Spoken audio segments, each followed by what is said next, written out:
Swayam Prabha. Digital India. Educated India.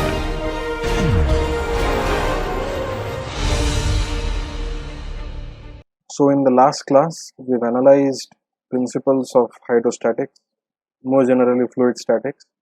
We have seen how the pressure can vary in various atmospheres, and in this particular lecture, we are going to extend some of the previous analysis of forces acting on submerged surfaces and see how it can lead us to calculate the buoyancy acting on an object. And buoyancy is quite important because, for example, the operation of a submarine depends on how buoyant it is. So we can either push compressed air inside a submarine to make it more buoyant. We can extract the air and displace it by water to make it less buoyant. This is how it can float or rise up or sink down. And buoyancy is important for the operation of atmospheric blimps and balloons as well. So lastly, we will see how stable various objects are which are floating in water. That a small perturbation given to such kinds of objects, whether or not they lead to a restoring of the object to the initial configuration, or whether it diverges from its initial location and takes some other equilibrium position.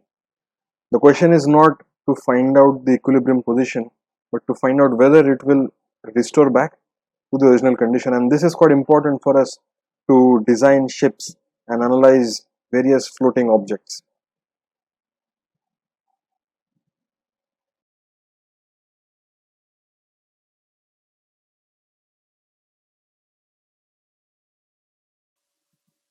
So buoyancy is the phenomenon where an object which is submerged completely inside a fluid experiences a net thrust against the direction of gravity. So as a result of which there will be two forces. One will be the weight of the object and one will be the buoyancy force. And depending on whether the buoyancy force exceeds the weight of the object or vice versa, the object will float or it will sink. Now, this is an important concept because most of what we see floating on water, for example, like boats, ships, they are all floating because of the buoyancy force. And later on in this particular lecture, we are also going to look at the stability of such objects. The initial ideas of buoyancy were led forward by Archimedes. And we all know it from some earlier classes that what Archimedes said was a body immersed in a fluid experiences a net vertical buoyant force which is equal to the weight of the fluid it displaces. So the important parameter here is the weight of displaced fluid.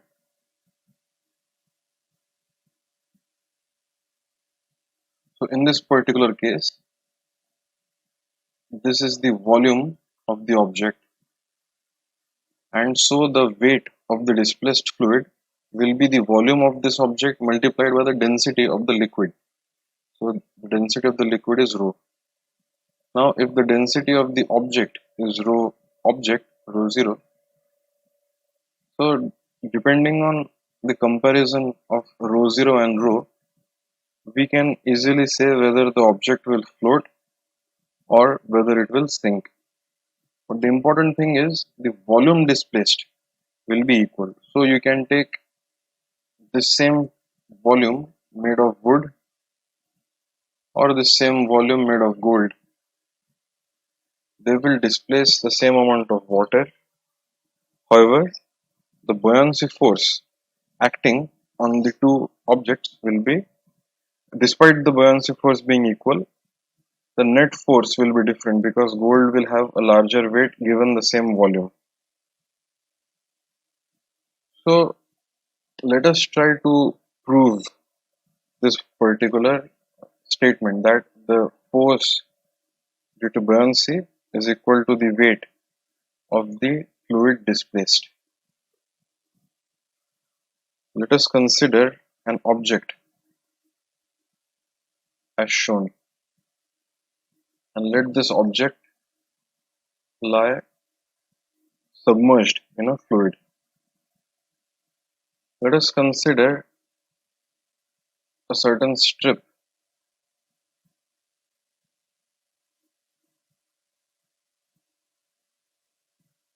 so this is sort of a slice of the object, and whatever is the shape into the plane. So for example, if it's a circular object, it is like a slice of the circular object into the plane. Okay, so this is not just a two-dimensional thing, it's going into the plane as well. So now if we consider the surface shown over here and over here, we want to know what is the net upward force acting on this. So the shape of the interface between the solid and the fluid determines the direction of the force because of the pressure. Now arguably we know that the pressure at this particular point is going to be larger than the pressure at this particular point. Let us call the pressure at this point as P1. Let us call the pressure at this point to be P2. This height, let it be Z1, and this height, not height but the depth from the free surface, let it be Z2. So now we can say that the buoyancy force will be integration of P2 minus P1, so times this perimeter, so it will be, let us call it dA perimeter. But now because the buoyancy force is in the vertical direction, this n cap whatever we had must be multiplied by, must be dot product with Ez, that is the unit vector in the z direction, and essentially this is equivalent to writing P2 minus P1 times the projection of these two areas onto the vertical location. And we had done a similar thing in the last class. So if you have a certain ds, so in the last class we had done it for the dam problem. The vertical force is found out by projecting ds onto the x-axis. So this particular thing becomes dA horizontal. This force is acting on the in the z direction. So this would be equal to integral of, so this integration first of all goes over the entire area, so over all the various slices that you can form of the object, over all the different slices. Okay, so now what is P2? So P2 will be rho G Z2 and P1 will be rho G Z1, and this we have to multiply with DAH, that is this projection, which is going to be equal for both the areas because we have chosen a given strip. Let me redraw this slightly more in a large format. So this is the strip that we're talking about, and the projection of this strip is the same for both the top and the bottom. Okay, So this is going to be DAH. So it's essentially integral of rho g z2 minus z1 times DAH. Now z2 minus z1 is sort of this height. So let's call it as delta z at that particular point where DH is evaluated. Okay. So essentially this expression is integral rho g delta z times DAH. So essentially it is this flat perimeter surface multiplied by the height, and this is nothing but the volume. So this is nothing but this particular volume of the slice, the volume of this particular slice, and thus this is rho g times the volume of the object, because you are going to integrate it over the entire area. So you're going to take multiple slices. So each slice you take, you're going to essentially end up with the volume of the entire object, and thus the buoyancy force is equal to the weight of the fluid displaced. Here rho is the density of the fluid, not the density of the object. V is the volume of the entire object, and the volume of the entire object is also going to be the volume of fluid displaced.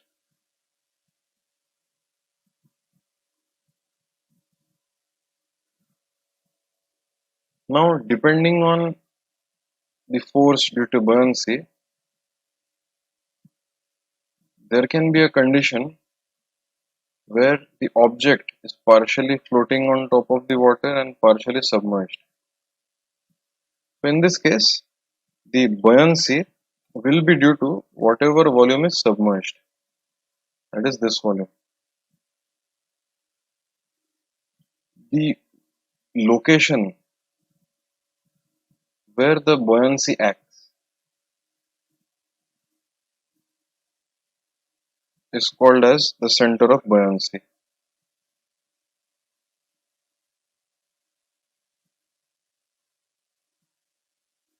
So if we go back to our previous example, so it was typically the centroid of the displaced volume. It is not necessarily the center of gravity. The reason being, we can have a composite object which contains, say, a heavy object on this side but a lighter object on this side.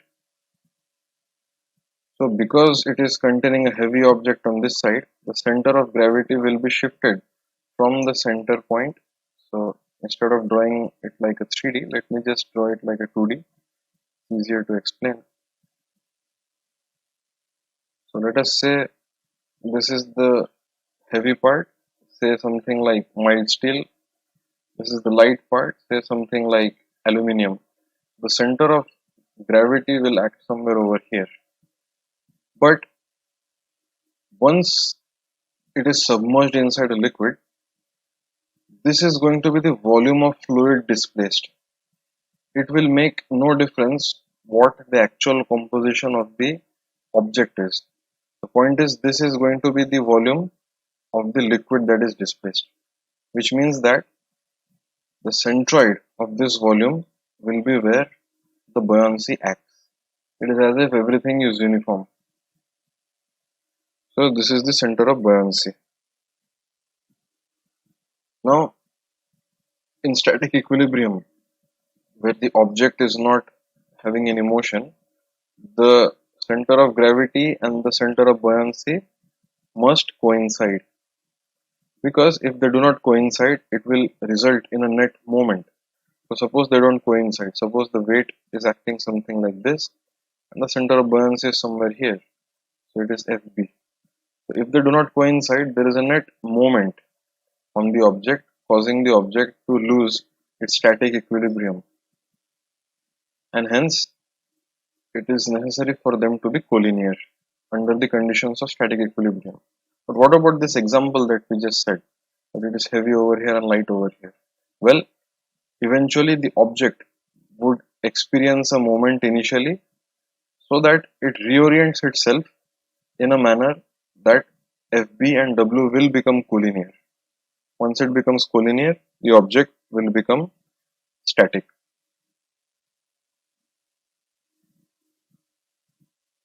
An object is said to be neutrally buoyant if the force due to buoyancy is exactly balancing its weight.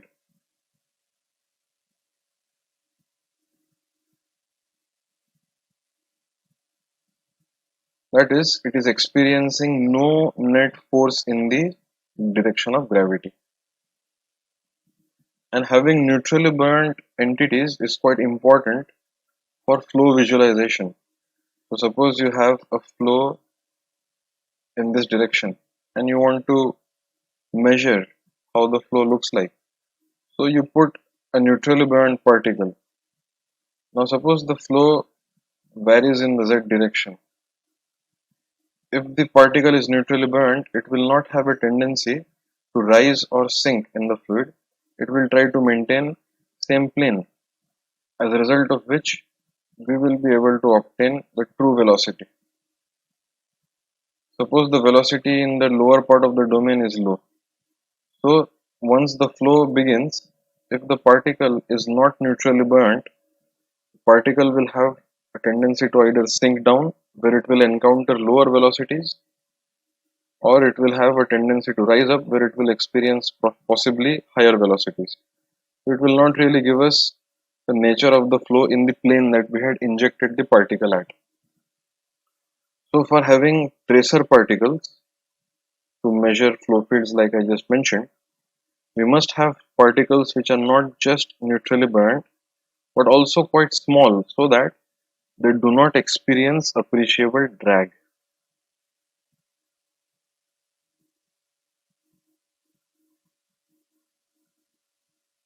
So if a particle experiences drag, its velocity will reduce in comparison to the flow, and thus it will not give us the true indication of the flow field.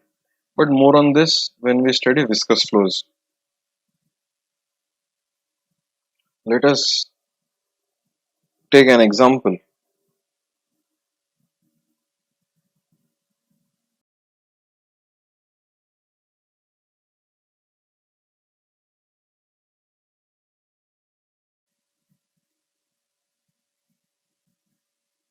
Let's say we have an object which is floating in water, and that the water level is somewhere at this point. It is given that this height is 3 centimeter, this height is 8 centimeter, the body is a cylinder and the diameter is given as 9 centimeter, and it is given that the liquid is water. So if this is the configuration of the body, we must find out what is the weight of the body.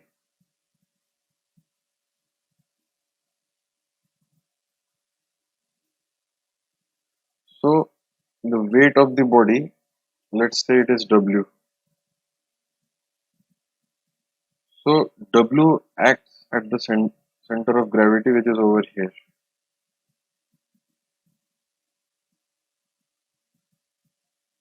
Now the volume displaced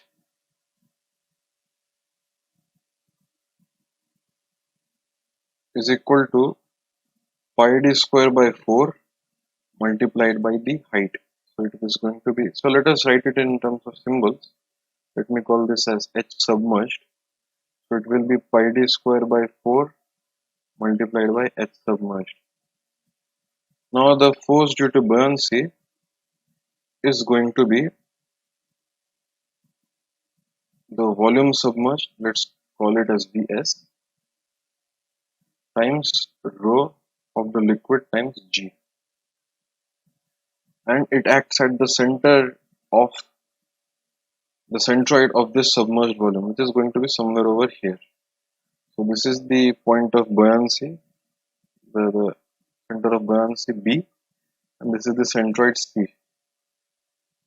So the force due to buoyancy is this, and at static equilibrium, W minus W plus FB is going to be 0, which implies FB, or rather W, is equal to pi d square by 4 into Hs times rho g.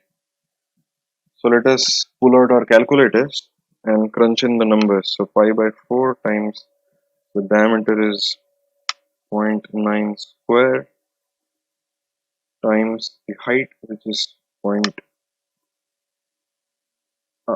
it's 9 centimeter, 0.09 square times 0.08 times rho, which is 1000, and g, which is 9.81, and it comes out to be 4.99 Newton, or essentially it is 5 Newton. So the weight of the block is 5 Newton, and that causes it to sink to this particular level. It does not cause it to sink completely. Let's try to analyze. We found out the answer. Okay, we found out the answer, but let's try to just read between the lines of this particular question. This particular weight causes the body to not sink completely. And if we were to be given that a block exists of this particular weight, find out the gap remaining. Our first task would be to parameterize the height of the body. So the reverse calculation, if we were to be given that the weight of the body is 5, we would say the weight of the body plus the force due to buoyancy would be 0. We can first assume that the entire body is submerged. So if we assume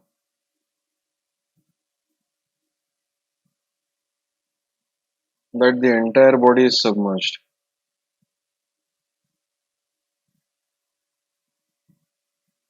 then we would end up with a buoyancy force which is equal to the entire volume of the body times density times rho. So it would be rho g pi d square by 4 multiplied by the height of the body, which would be 11 centimeter, which is 0.11. So let us just quickly find out what this buoyancy would be. So 0.09 square times 0.11 times density times 9.81, and it comes out to be equal to 6.86 Newton. So if we assume that the entire body is submerged, then we end up with a buoyancy force of 6.86 Newton, which exceeds the weight of the object. If the buoyancy force exceeds the weight of the object, it means that there must be a lower volume which is submerged to reduce the buoyancy force to make it equal to the weight. So then we would parameterize. Let the height above water be small h. In that case, we would have written the volume submerged, that is, directly we can write the density times gravity times the volume submerged, which would be pi d square by 4 times the volume submerged in this case would be 11 centimeter minus h. So in terms of meters, it would be 0.11 minus h, and this would be balanced exactly by the weight, and this would naturally give us h of 3 centimeter. This is the way to go about it.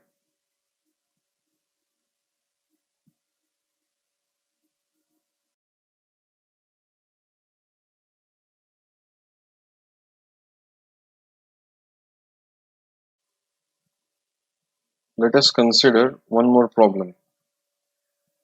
The problem is as follows. We have a long piece of wood. It is given that the cross-section area of the wood is 5 centimeter by 5 centimeter square, and that the length of the wood is 2.2 meter.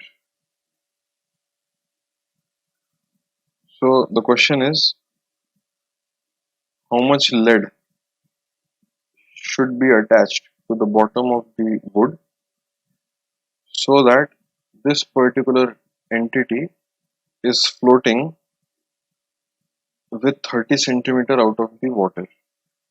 So when it is floating, this distance is 30 centimeter. So this is the problem. Let us see how to address the problem.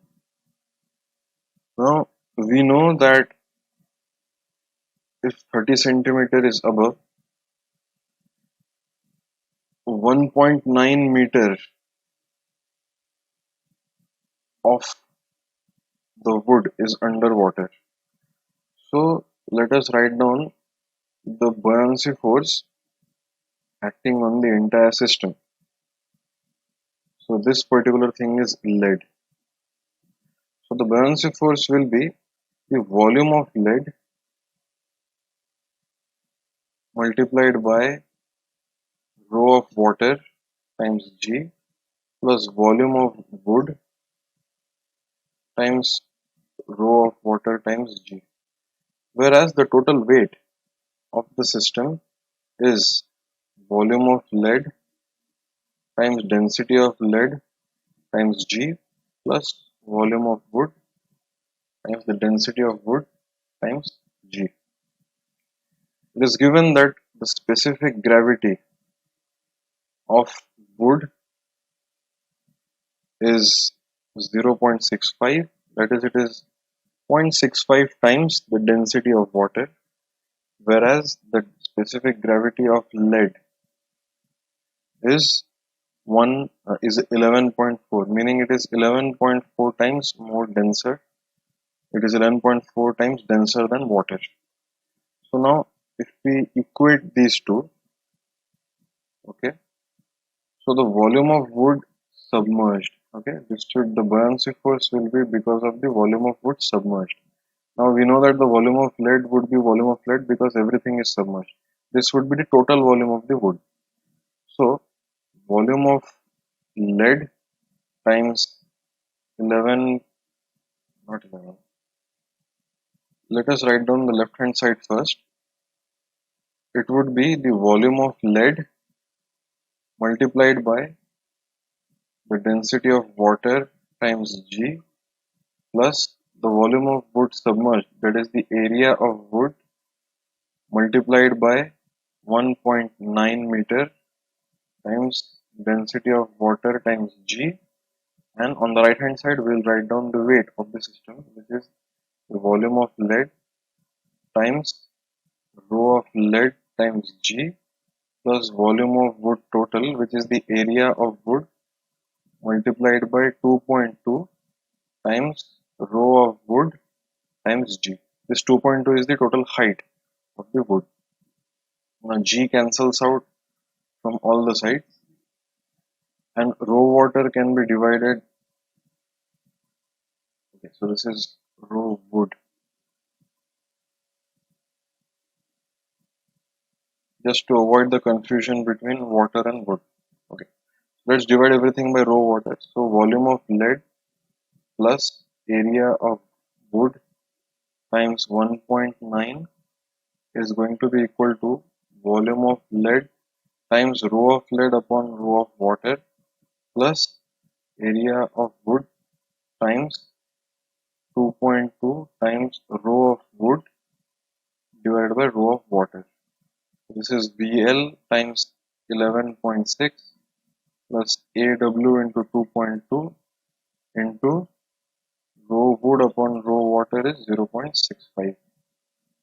So VL times 11.6 minus 1 is equal to AW times 1.9 minus 2.2 times 0.65.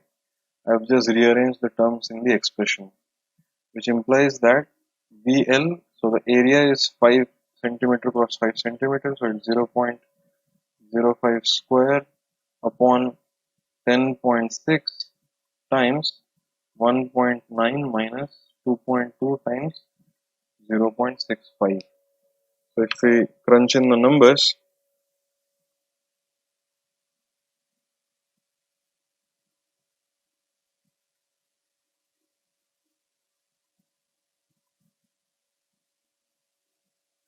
we obtain the volume of lead as 1.1 into 10 to the power minus 4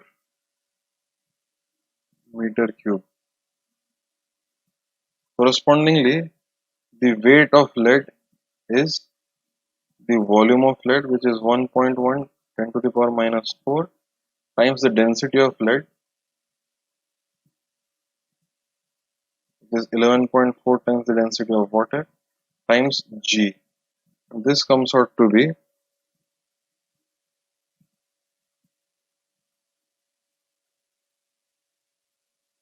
12.4 Newton. So the weight of lead that needs to be attached at the end of the rod to make it float 30 centimeters from the surface of the water is equal to 12.4 Newton.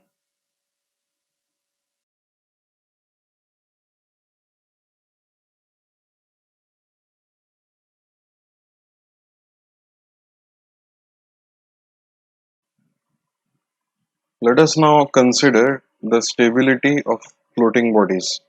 We know that the force due to buoyancy acts vertically upwards, and the magnitude of this force is equal to the volume of water displaced or the liquid displaced times gravity times the density of the liquid. So if the force due to buoyancy is larger than the weight of the object, then the object will float and it will achieve a configuration where it is partly submerged in water and partly above water. So in this case, the buoyancy is because of the submerged volume that lies below the water line. So this particular line is called as the water line. That is the perimeter that you see, and whatever is submerged below is responsible for the force due to buoyancy acting at the center of buoyancy, that is the centroid of the volume, while the weight acts as it is. Now under static equilibrium, we know that these 2 points will be collinear, meaning there will be no net torque.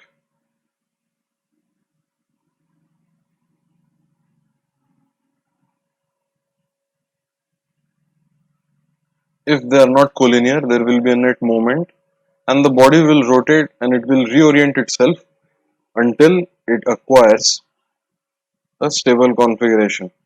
But what is a stable configuration?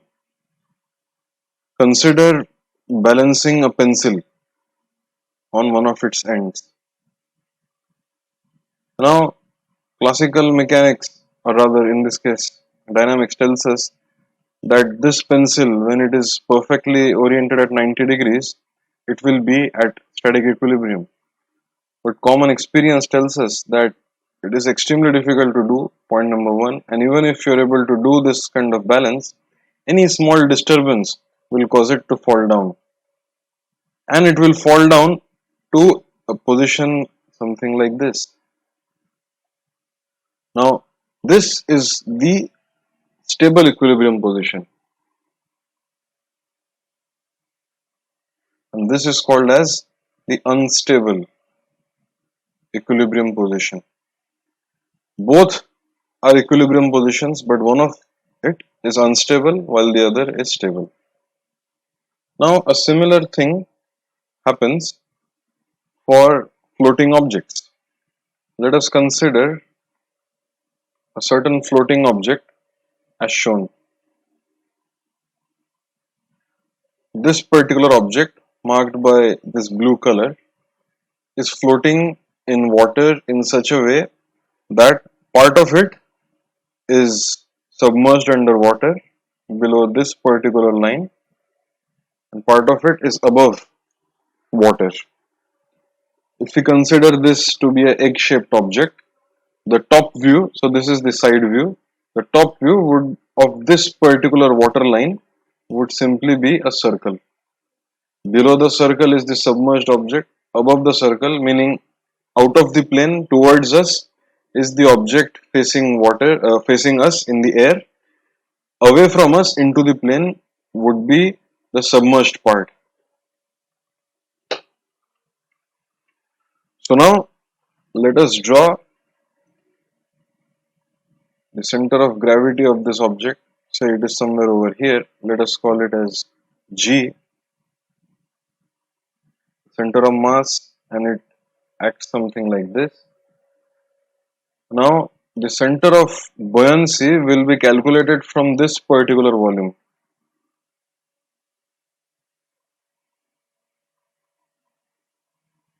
So it will remain somewhere over here.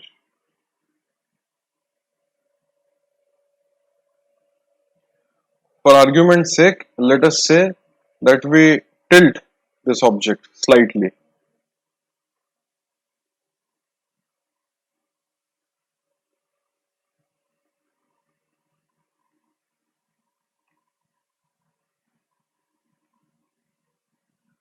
To a position something like this.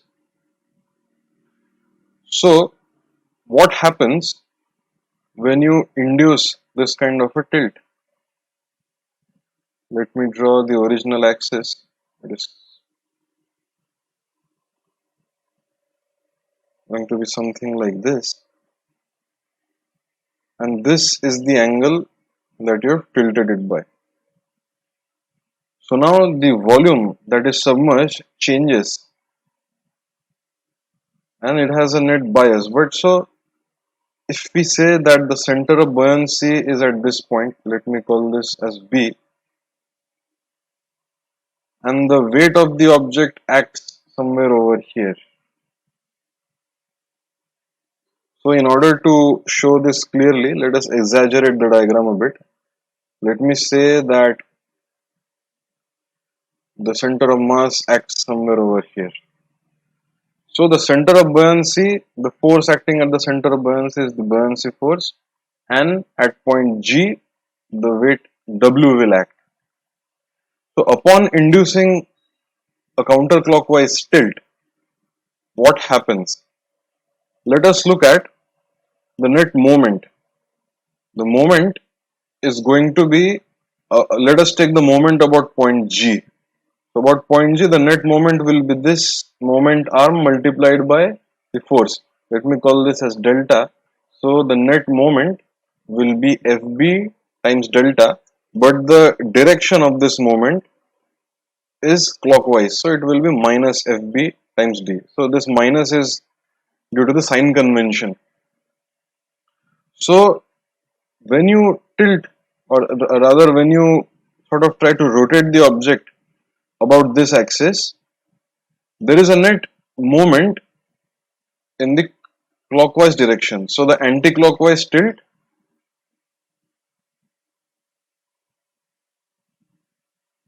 leads to a clockwise moment.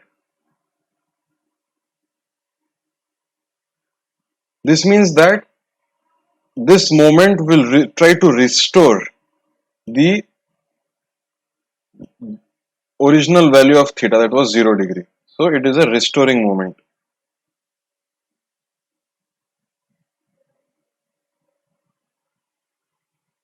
So in such a case, it is like taking a pendulum, displacing it by an angle theta, and seeing what happens to this pendulum. So it will try to come back. So this is the case where the force is restoring in nature.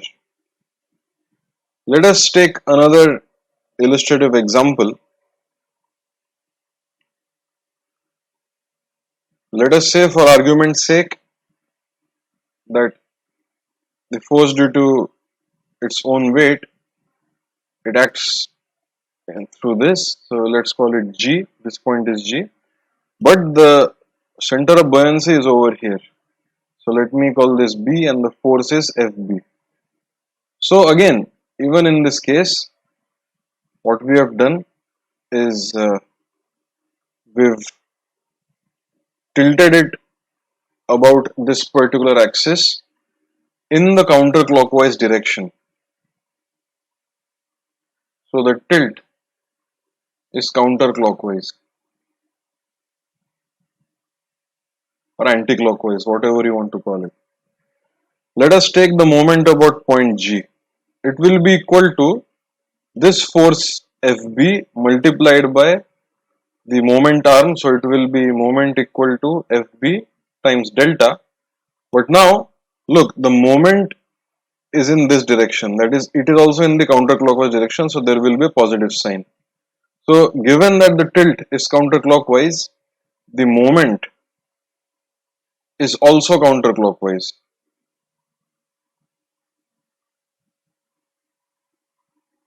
So the force is not a restoring force. So this, rather the moment is not restoring the original position.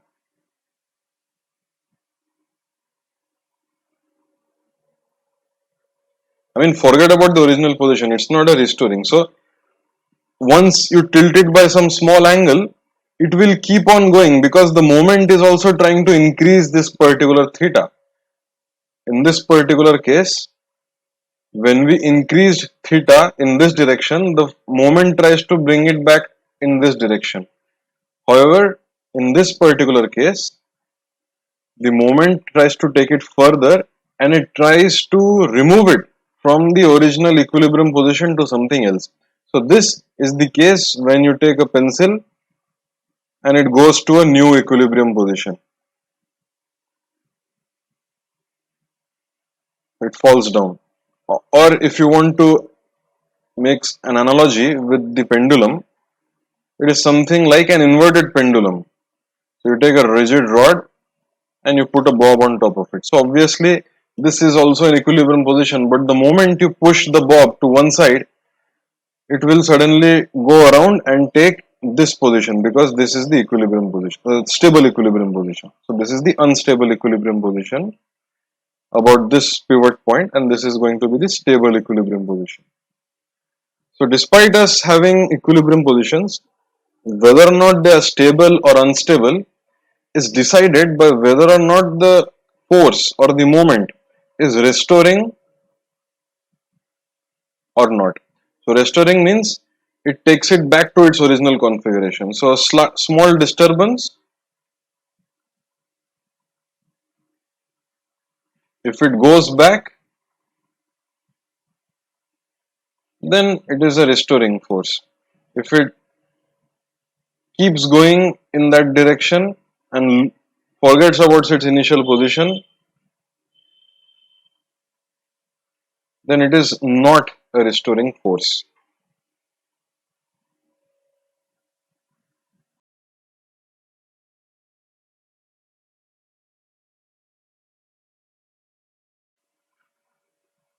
Before going into the mathematical details of whether a certain configuration is in equilibrium or not, let us first define certain terms. So we're going to look at what a metacenter is. It is basically the intersection of the line of symmetry with a vertical line passing through the point of buoyancy.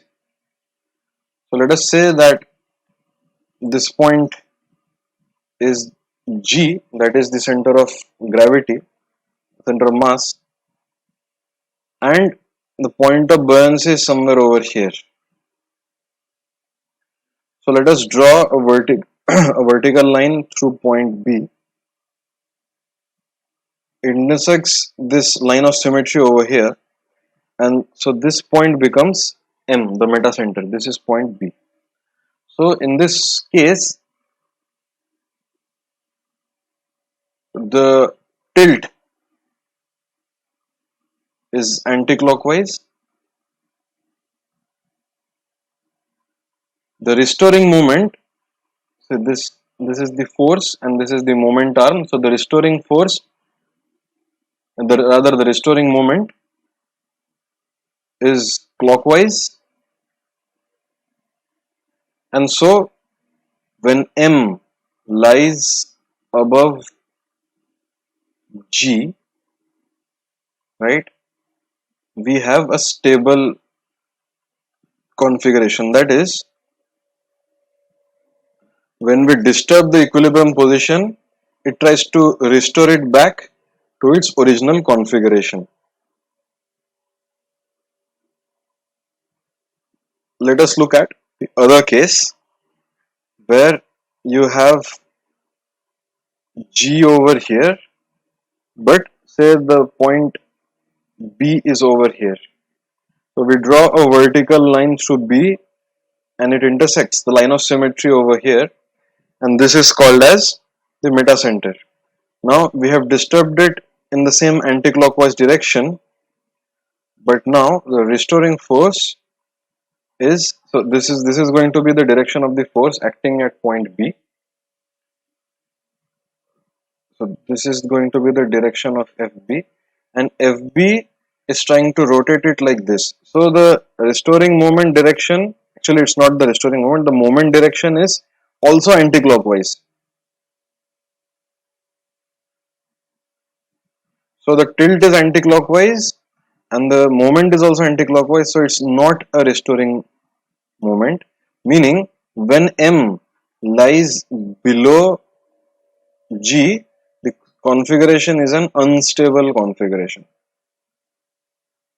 meaning that a small disturbance causes the force of buoyancy to act in such a way that it causes a further increment in the disturbance. It does not restore it back to the original configuration.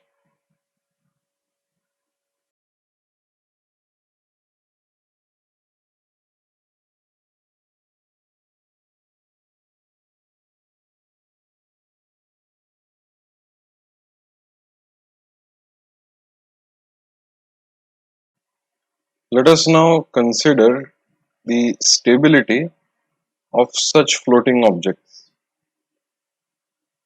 It is very important from the point of view of naval architecture to determine a priori whether a given hull shape, so the hull is the cross-section shape of the ship if you want to sort of make a rough definition, but whether or not that hull shape is stable to oscillations is a very important question. And let us see what the mathematical theory is behind that. Let us first of all let us appreciate that, I mean, most of the engineered objects will be symmetric, or at least the hull is symmetric, even if the weight distribution is not symmetric. Usually, the weight distribution is also kept done eventually in such a way that it's symmetric. But for this simple example, let us say that we have a hull in the shape of this white contour, and this is the cross section area. And so the water line is this. So this is the water line.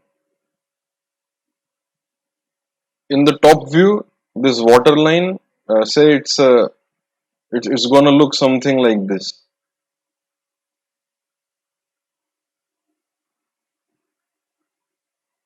And it's pointed towards the end because the ship usually has a pointed end, right? So this is that pointed end will whatever the intersection of that contour with water will be is this shape. But we can have a barge. So barges are big cargo carrying ships. So they are just like square boxes. So nevertheless, they can have a square cross section, in which case the water line from the top view would look something like this.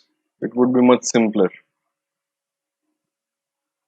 But regardless of that, whatever theory we're going to do is not going to depend much upon that particular shape.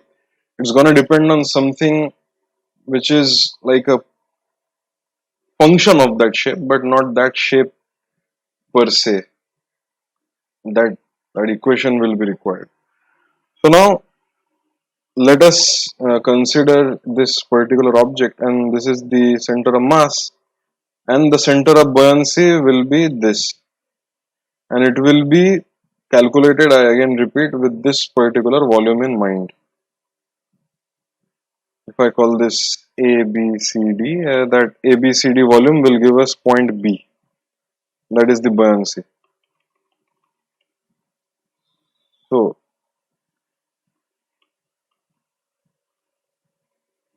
this is FB and this is going to be W. Now typically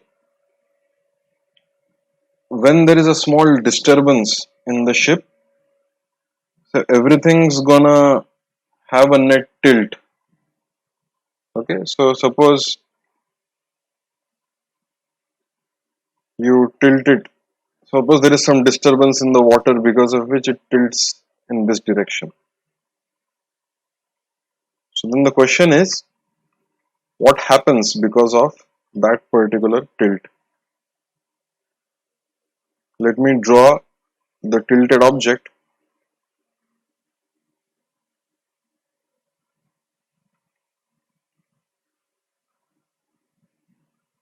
So when the disturbance causes a tilt,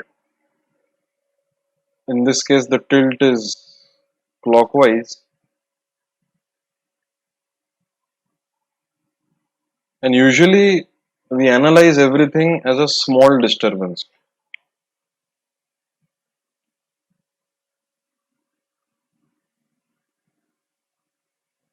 Because the small disturbance gives us the behavior of the system when there is a slight perturbation from the equilibrium position. So this small disturbance is to understand the behavior of the system under what we say as a perturbation. And this kind of response is called as a linear response. So just for your information, it's called as a linear response. Because even in the case of pendulums, anyone who has done this analysis, and I hope everyone has done this, when you do this, so the restoring force is like a function of sine theta, but when you have small disturbances, sine theta is tantamount to theta, and so it becomes like a linear response, because sine theta is a nonlinear function and theta is obviously a linear function. So what is the sort of physics that is involved? So about this point, when you tilt it, this extra volume is submerged. So this is the new submerged volume. I mean the added submerged volume. So original submerged volume, let me call it as small a origin B. So this point is B, C, D. So initial submerged volume is A, O, B, C, D, A, that particular perimeter, and into the plane whatever depth we have. This area, this is the area multiplied by width into the plane. That gives us the volume. But now, because of the tilting, this hatched volume is extra. So let me call this as B prime. Let me call this particular point as A prime. So after tilt, added submerged volume, that particular volume is going to be B prime, and removed submerged volume, meaning it is no longer submerged. So A prime. So A prime is no longer submerged, and this means that we have gained some buoyancy over here and we have lost some buoyancy over here. And because the new volume is going to be A prime O B C D. It's going to be this particular hatched area. And since you have gained some amount of volume over here and lost something, the center of buoyancy will shift to a slightly different value. The buoyancy will shift in this direction. Okay, so that is the physical consequence. The buoyancy will shift over here, and that shift in the point of buoyancy is what we really want to analyze, whether that shift in the point of buoyancy leads to some kind of restoring moment or it does not lead to a restoring moment.